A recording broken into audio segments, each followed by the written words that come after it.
আর ইমাম আজ-জাওজি রাহিমাহুল্লাহ তিনি বলেন একজন মুমিনের জন্য সবচেয়ে শ্রেষ্ঠ দিন হচ্ছে ওই দিনটা যে দিন সে আল্লাহ পাক রব্বুল আলামিনের কাছে তওবা করবে।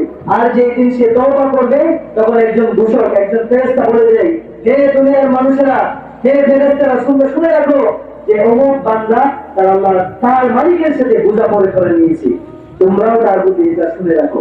সম্মানীয় উপস্থিতি, মানুষ ভুল করবে, মানুষ অন্যদিকে চলে যাবে, এইটাই মানুষের খাসলাত।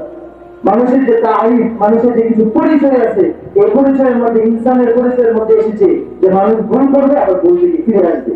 রাসূল সাল্লাল্লাহু আলাইহি ওয়াসাল্লাম বলেছেন, সকল বনি আদম পাপ করে, কিন্তু এই পাপকারীদের মধ্যে সবচেয়ে ভালো মানুষ হচ্ছে, সবচেয়ে উত্তম পাপকারী হচ্ছে যে আবার তওবা করে ফিরে আসে।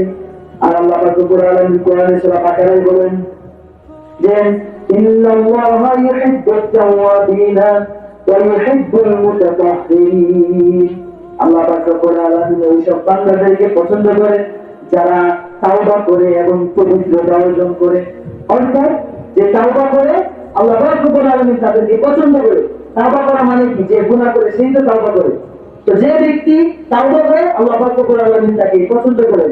এখানে আরো একটি গ্রামার রয়েছে, তাওবা করে আরবি গ্রামারের কাছে বলা হয় অধিক কোনো কিছু বোঝানোর জন্য যে শব্দগুলো আছে, যেমন ধরে অনেক গান, অনেক পানি, এরকম ভাবে অনেক কিছু বোঝানোর জন্য যেই শব্দগুলো রয়েছে আরবিতে, সেইটার মধ্যে একটি হচ্ছে তাওবা।